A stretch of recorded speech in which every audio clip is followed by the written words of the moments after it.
오늘 우리가 함께 읽었던 이사야 54장 말씀에서 우리는 여인들을 만나게 됩니다. 어떠한 여인들을 우리가 만날 수 있습니까? 먼저는 전반부에 나오는 아이를 잉태하지 못하는 여인입니다. 또 남편을 먼저 떠나보낸 과부와 같은 여인입니다. 그리고 또 남편에게 버림받은 여인도 있습니다.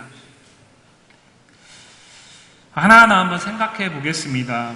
먼저 아이를 낳지 못하는 여인, 정확히는 아이를 갖기를 원하지만 잉태하지 못하는 여인입니다. 우리가 살아가는 현대사회 속에서는 사람들이 아이를 갖기를 원치 않기 때문에 출산율이 낮은 건데, 이 여인은 간절히 갖기를 원합니다. 그런데 아이를 잉태하지 못하는 슬픔이 있는 여인입니다. 이러한 여인을 우리는 너무나 잘 알고 있습니다. 최근에 사무엘상에서 우리가 이러한 이 고통을 겪고 있는 여인을 만났습니다. 그 여인이 누굽니까? 한나라는 여인입니다. 한나는 엘가나의 첫째 부인이었지만 둘째 부인인 브닌나가 한나를 늘 격동시킵니다. 브닌나가 한나를 격동시키는 이유는 다른 것이 아니었습니다. 아이가 없다라는 것이었죠. 엘가나는 그러한 한나를 달래고 얼르고 극진한 사랑으로 대하지만 한나에게 아이가 없다라는 것은 크나큰 고통이었습니다.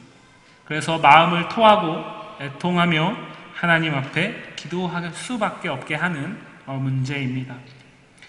이러한 한나를 향해서 오늘 이 이사야 선지자가 말하는 것과 같이 잉태하지 못하며 출산하지 못한 너는 노래할지어다 라고 말을 한다면 한나는 어떻게 느낄까요? 노래할 수 없는 상황 속에 있는데 노래하라고 외친다면 한나는 더 큰 상심에 빠질 것입니다. 그런데 여기에서 이 노래한다 라는 이 단어는 이사야서 안에 다른 곳에 또 한 군데 사용이 되는데 이사야 14장 7절 말씀입니다. 이사야 14장 7절 말씀 보시면 이렇게 말하고 있습니다. 이제는 온 땅이 조용하고 평온하니 무리가 소리 높여 노래하는도다. 이사야 14장 7절 말씀에서 이 단어는 혼란이 종식되고 슬픔이 그친 것을 확인한 이후에 말할 수 없는 기쁨과 희열이 터져 나오면서 나오는 노래, 그 노래함을 말할 때에 이 단어가 사용됩니다. 그렇다면 오늘 이 잉태하지 못하는 불임의 여인에게 그러한 기쁨으로 노래하라는 것은 더 어렵고 불가능한 일입니다. 이 불임의 여인은 어떻게 이 기쁨으로 노래를 할 수 있을까요? 잠시 접어두시고 두 번째 여인을 한번 보겠습니다. 과부입니다. 남편이 먼저 죽고 난 이후에 혼자 남은 여인입니다. 고대 사회에서 과부가 된다라는 것은 단순하게 이제 남편이 없다라는 그 이상의 의미를 갖습니다. 이건 역시도 우리가 사무엘상을 보기 이전에 앞에 봤던 그 말씀에서 만났던 한 여인을 통해 생각해 볼 수 있습니다. 그 여인은 누구죠? 룻기에서 우리가 만난 여인이 누구죠? 나오미라는 여인입니다. 이 여인은 그 이름의 의미는 즐거움, 기쁨이라는 뜻이지만 실상 나오미는 자신의 삶을 마라라고 규정했습니다. 왜냐하면 그의 삶은 쓰고 고통스러운 인생이었기 때문입니다. 나오미가 스스로 자신이 나오미이기를 거부하고 마라라고 자신을 부르라라고 말한 이유는 나오미가 그의 남편과 함께 베들레헴 땅에 흉년이 임해서 그 흉년을 피해서 옮겨갔던 그 모압 땅에서 오히려 그 남편마저도 잃어버렸기 때문입니다. 남편도 잃고 자식도 잃었기 때문입니다. 청산 과부가 되어서 베들레헴 땅에 돌아오게 되지만 그에게는 아무도 없다라고 느낄 수밖에 없는 거죠. 좀 전에 말씀드렸듯이 고대 사회 속에서 남편은 단순히 있는 것 없는 것 그 이상의 의미를 갖습니다. 여인은 남편을 통해서 그 삶의 의미를 찾게 됩니다. 그렇다면 남편이 없는 이 나옴이라는 여인은 삶의 의미를 찾을 수 없는 것입니다. 살아도 사는 것이 아니고 죽지 못해서 살 수밖에 없는 그러한 인생입니다. 나오미이기보다는 마라가 맞는 그러한 삶의 모습입니다. 그런데 오늘 이사야 선지자는 그러한 마라의 삶을 살 수밖에 없는 그 과부들을 향해서 뭐라고 말하고 있습니까? 두려워하지 말라, 놀라지 말라고 외치고 있습니다. 왜요? 5절 말씀입니다. 5절 말씀 다 같이 읽어보겠습니다. 5절 말씀 다 같이 읽습니다. 이는 너를 지으신 이가 내 남편이시라. 그의 이름은 만군의 여호와이시며 내 구속자는 이스라엘의 거룩한 이시라. 그는 온 땅의 하나님이라 일컬음을 받으실 것이다. 아멘.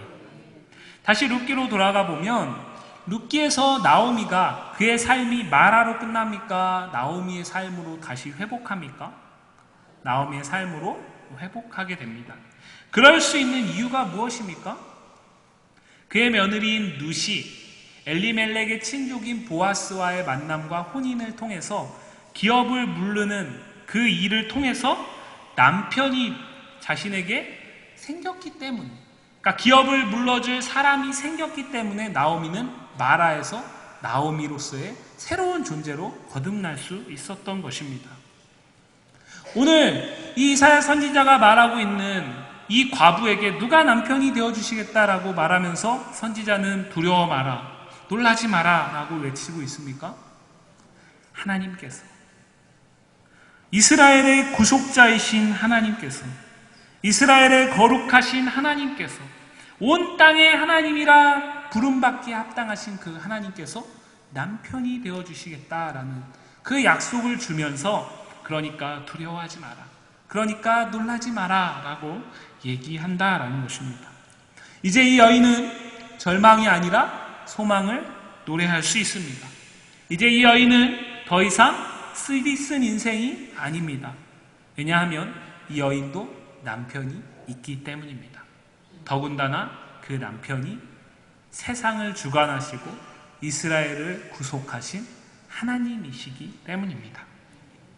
마지막으로 6절 이하에 나오는 한 여인, 그 여인은 어떤 여인입니까? 남편이 있으나 그 남편에게 버림받은 여인입니다. 어쩌면 좀 전에 살펴봤던 과부보다 더 극심한 삶의 곤곡 가운데 있는 인생이라고 할 수 있습니다. 수치와 멸시가 그 여인의 삶 속에 가득 차 있을 것입니다.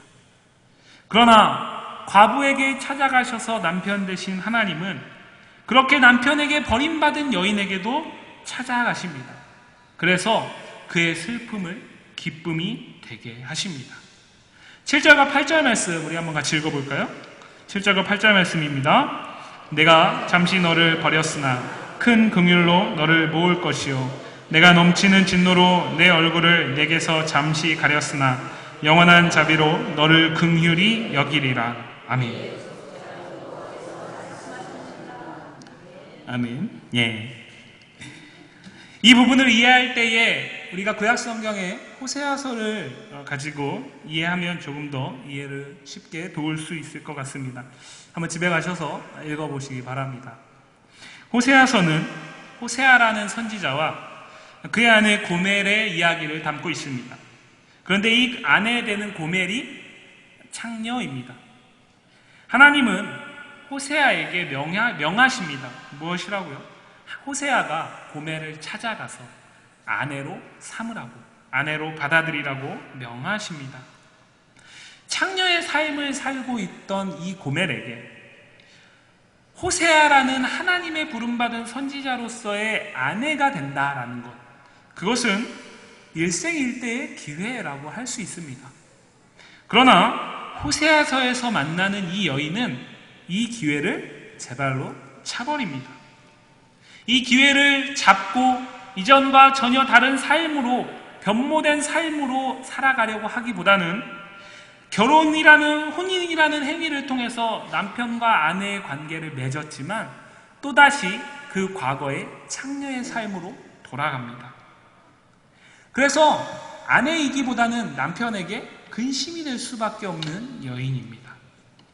구약의 율법대로라면 이 남편 호세아가 이 고멜이라는 여인을 버린다 해도 누구도 뭐라고 할 수 없습니다. 그런데 놀라운 것은 하나님은 그때마다 아내이기를 거부하고 창녀의 삶으로 돌아가는 이 고멜이 집을 나갈 때마다 하나님께서는 그의 남편 호세아에게 뭐라고 말씀하시냐면 다시 찾아가서 그 고멜을 데리고 오라고, 그녀의 남편 되기를 포기하지 말라고 강권하십니다. 여기서 호세아 선지자, 이 이해할 수 없는 하나님의 명령을 따르는 호세아 선지자는 바로 하나님의 모습입니다.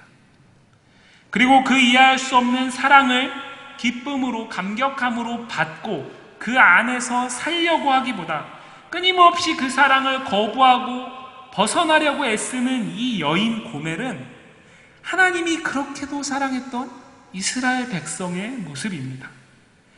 하나님은 호세아 선지자에게 하나님이 이스라엘 백성을 얼마나 사랑하시는지, 이스라엘이 얼마나 하나님을 거부하려고 애쓰는지, 그 사랑을 얼마나 이해하지 못하고 받아들이지 못하는지, 그럼에도 불구하고 하나님이 그 사랑을 거두지 않으신다라는 것을 바로 이 호세아 선지자의 삶을 통해서 보이기를 원하신 것입니다. 하나님은 이스라엘 민족, 만약에 하나님이 이스라엘 민족을 포기하시고 버린다 해도 이스라엘은 어떻게 하나님 그럴 수 있습니까? 라고 원망할 자격이 없는 민족입니다. 그러나 하나님은 호세아가 그러했던 것처럼 끊임없이 하나님의 사랑을 거부하고 자신의 삶을 스스로 살아가려고 애쓰는 이스라엘, 그 죄악된 이스라엘을 끊임없이 사랑으로 찾아가시는 분이십니다. 하나님은 그렇게 이스라엘의 남편 되기를 포기하지 않으십니다. 바로 이것을 오늘 본문에서 이사야 선지자는 하나님의 긍휼, 크신 긍휼이라고 말하고 있습니다. 남편에게 버림받은 여인일지라도 하나님의 긍휼이 베풀어져서 하나님이 친히 남편이 되어주신다면 그 여인 역시도 기쁨으로 노래할 수 있게 됩니다. 우리가 지금껏 잠깐 살펴본 이 세 여인의 모습은 바로 이스라엘 백성의 모습입니다. 이사야 54장 말씀은 바벨론 포로와 회복을 약속하고 있는 이사야 40장 이후의 예언 가운데 있는 말씀입니다. 이스라엘 백성들은 어떠한 민족입니까? 선민의식으로 똘똘 뭉쳐있는 민족입니다. 이들은 하나님이 세상에 수없이 많은 사람들 가운데 자신들만 특별히 택했다라고 믿어 의심치 않았던 민족입니다. 그런데 바로 그들에게 하나님께서 진노를 선포하신다라는 것, 바로 그들을 하나님께서 바벨론에게 넘기신다라는 것이죠. 이것은 이스라엘 민족에게 받아들일 수 없는 일입니다. 그래서 하나님이 진노 가운데 이스라엘 민족을 향해 그 얼굴을 가리신 것과 같은 사건입니다. 그런데 오늘 본문은 바로 그것이 잠시라고 말하고 있습니다. 그리고 그 잠시 얼굴을 가리시는 진노와 상반되는 하나님의 크신 긍휼, 영원한 자비를 보게 합니다. 무슨 말입니까? 바벨론 포로 생활 가운데 절망할 수밖에 없는 이스라엘에게 하나님이 친히 남편이 되시겠다라는 선언입니다.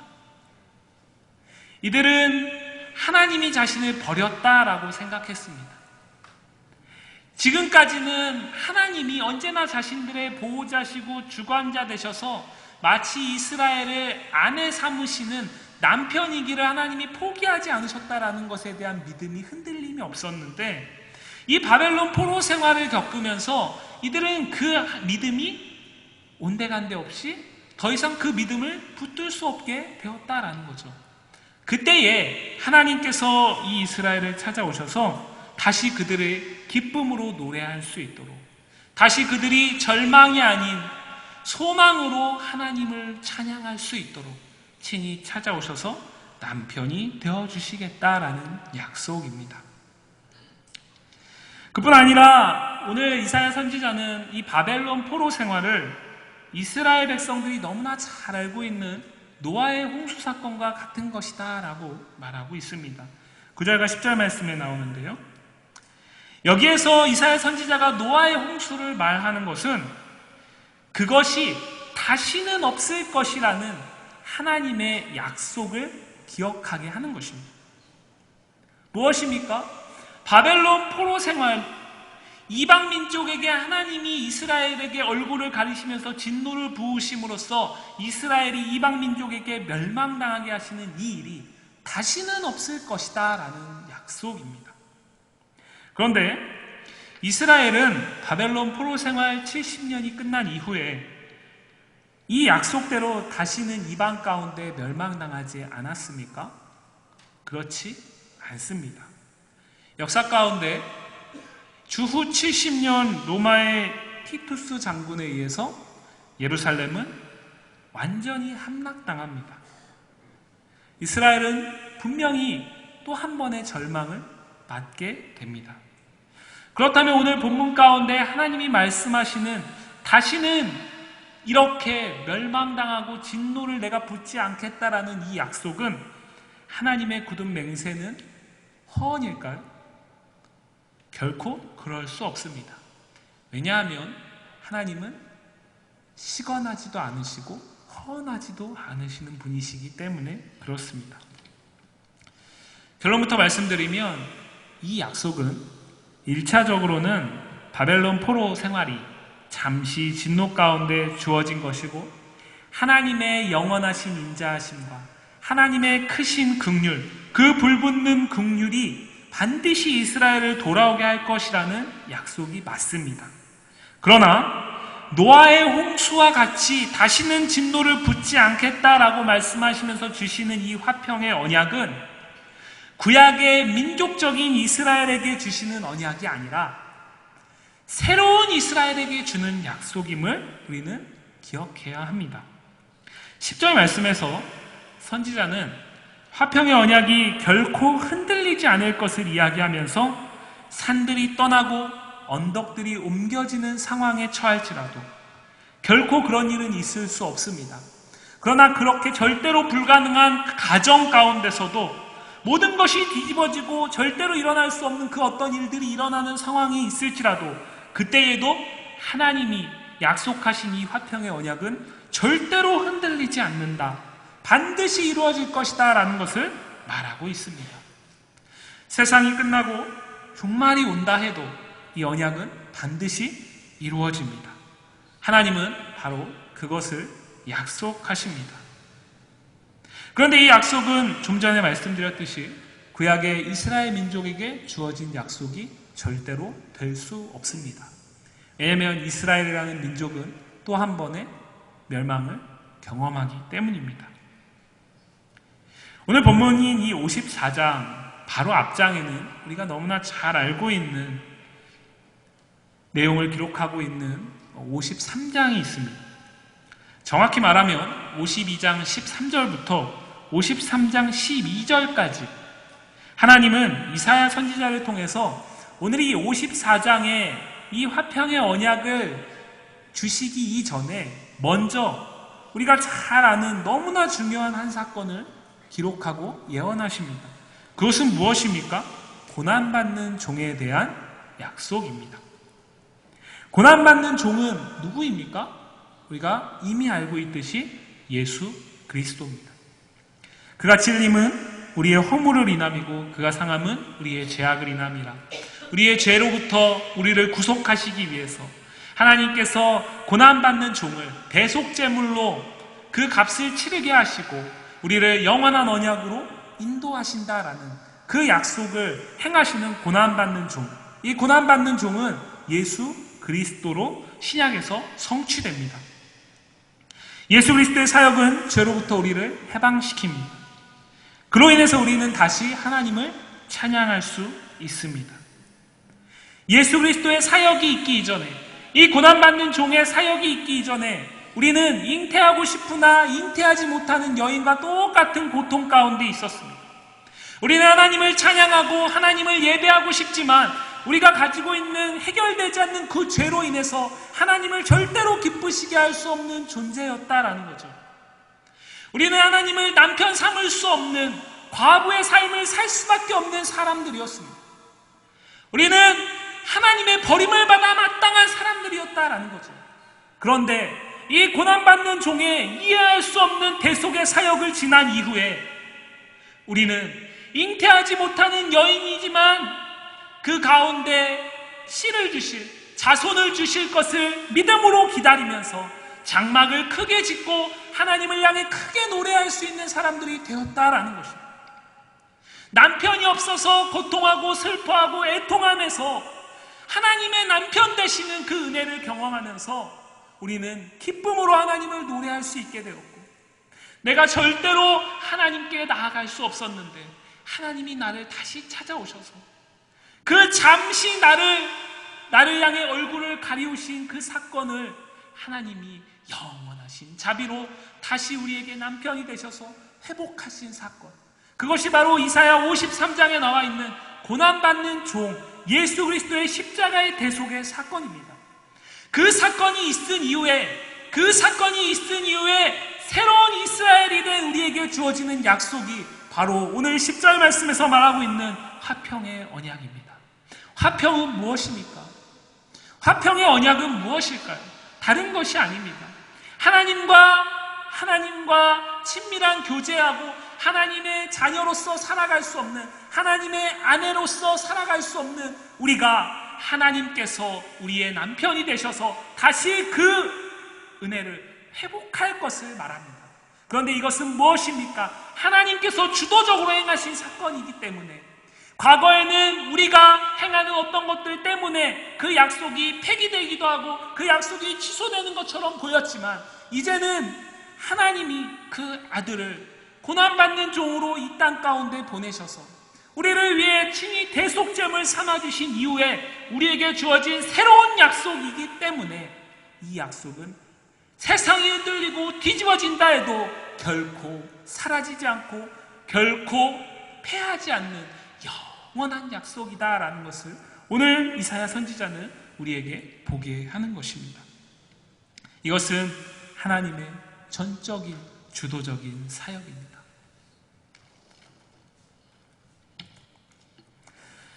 그리고 이 화평의 언약의 약속은 사실 오늘 우리가 읽었던 54장 전반부부터 계속해서 나타나고 있습니다. 1절부터 3절까지의 말씀을 보시면 논리적으로는 이해되지 않는 얘기를 하고 있습니다. 잉태하지 못하는 여인에게 뭐라고 얘기합니까? 네가 자식이 남편 있는 자의 자식보다 더 많을 거다라고 얘기합니다.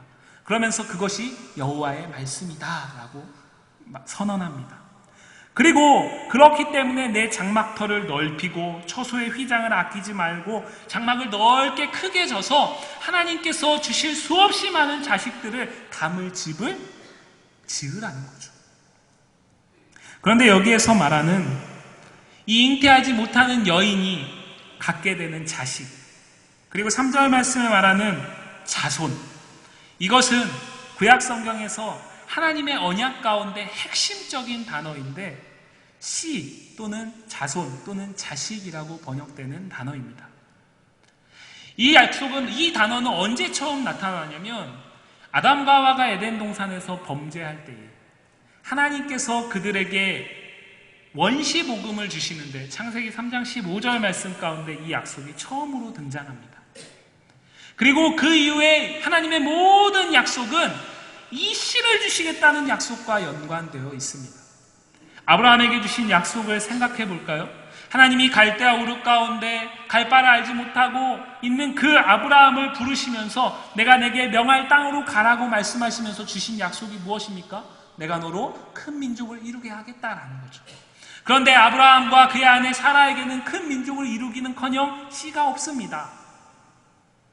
그런데 하나님이 그 약속을 주셨다라는 거죠. 놀라운 건 아브라함이 그 약속을 붙들고 떠난다라는 거예요. 그래서 우리는 그것을 믿음이라고 이야기를 합니다. 그런데 그 약속을 붙들고 떠난 아브라함이 정말 이 씨를 갖기까지는 얼마나 오랜 시간이 걸립니까? 우리가 알고 있듯이 하나님께서 아브라함이 100세 되었을 때에 이 씨를 주십니다. 그런데 그 씨도 큰 민족을 이루기에는 턱없이 부족한 거죠. 그 이후에 이삭이 또 야곱을 낳고 또 야곱의 12아들을 통해서 이루어지는 이스라엘 민족, 그것이 이 약속의 큰 민족일까요? 그렇지 않습니다. 그렇기 때문에 오늘 예수 그리스도의 그 대속의 사역을 통해서 하나님은 내가 구약 가운데 계속해서 너희에게 약속했던 그 자손을 주겠다, 씨를 주겠다라는 그 약속이 바로 그리스도다라는 사실을 깨닫게 하는 거예요. 그 예수 그리스도를 하나님이 주신다면 그 예수 그리스도 안에서 자식이 없는 자도 기쁨으로 노래할 수 있는 것입니다. 그 예수 그리스도 안에서 과부도 하나님을 찬양할 수 있는 거예요. 남편에게 버림받은 자도 그 그리스도 안에서 기쁨을 회복할 수 있는 겁니다. 그리고 그 그리스도는 우리를 새로운 이스라엘 민족 삼으셔서 마치 잉태하지 못하는 여인이 자녀가 없어서 안타까워하고 애통할 수밖에 없는 그 삶에서 그대로 주저앉는 것이 아니라 그리스도께서 친히 남편이 되셔서 고통과 공고가 끊이지 않는 애통할 수밖에 없는 우리의 삶 속에서 하나님께서 친히 남편이 되셔서 우리를 기쁨으로 노래하게 하신겠다라는 약속입니다. 사도 바울은 바로 이것을 갈라디아서 3장 28절과 29절 말씀에서 분명하게 밝히고 있습니다. 마지막인데요, 우리 함께 같이 보도록 하겠습니다. 너희는 유대인이나 헬라인이나 종이나 자유인이나 남자나 여자나 다 그리스도 예수 안에서 하나이니라.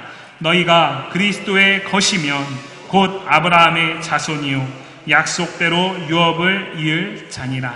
아멘. 사도 바울은 하나님이 아브라함에게 주시겠다라는 그 씨를 통해서 이루어질 큰 민족, 그것을 무엇으로 해석하고 있습니까? 그리스도의 것으로 해석하고 있습니다. 그리스도의 것이라면 아브라함의 자손이다. 그리스도의 것이라면 약속대로 유업을 이을 자다. 이사야 선지자는 오늘 바로 그 그리스도의 것 되는 것, 그것이 고난받는 종 대신 예수 그리스도의 사역을 통해서 이루어졌다라는 것을 선포하는 것입니다. 그리고 그 약속 안에 속해 있다면 화평의 언약 안에 우리가 새로운 언약 안에 거하게 된다라는 거죠. 민족을 초월해서 인종을 초월해서 그리스도의 것이 되게 하는 이 사역이 바로 그리스도의 사역입니다. 그리고 이 사역을 통해서 그리스도의 것이 된 우리에게 주어지는 화평의 언약은 결코 흔들리지 않습니다. 우리는 이 언약을 소유한 자들입니다. 우리는 이 언약을 소유하고 이 언약을 누리는 자들입니다. 다음 시간에 보겠지만 이 언약은 좀 더 큰 의미를 갖습니다.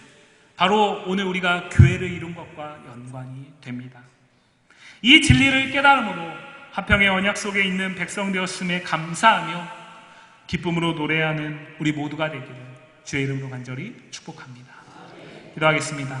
하나님 감사합니다. 하나님,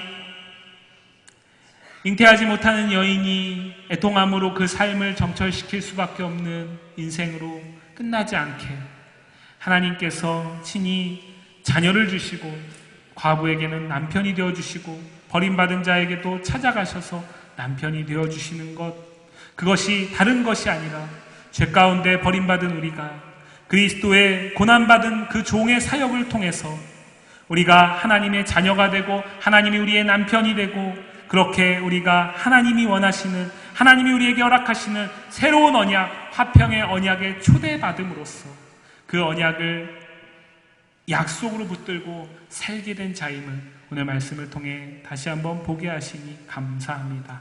하나님, 우리가 그리스도의 것이 된다라는 것은 그렇게 크신 하나님의 사랑, 그렇게 인자하신 하나님의 긍휼 가운데 우리에게 베풀어 주신 전적인 은혜인 줄 믿습니다. 하나님, 그 은혜 가운데 우리에게 주어진 화평의 언약을 우리가 확신하며 누리게 하여 주옵소서. 세상이 그 언약을 흔들 수 없는 것임을 알게 하여 주시고 확신함으로 믿게 하여 주옵소서. 그 언약을 누리게 하여 주옵소서. 감사하며 예수님 이름으로 기도합니다.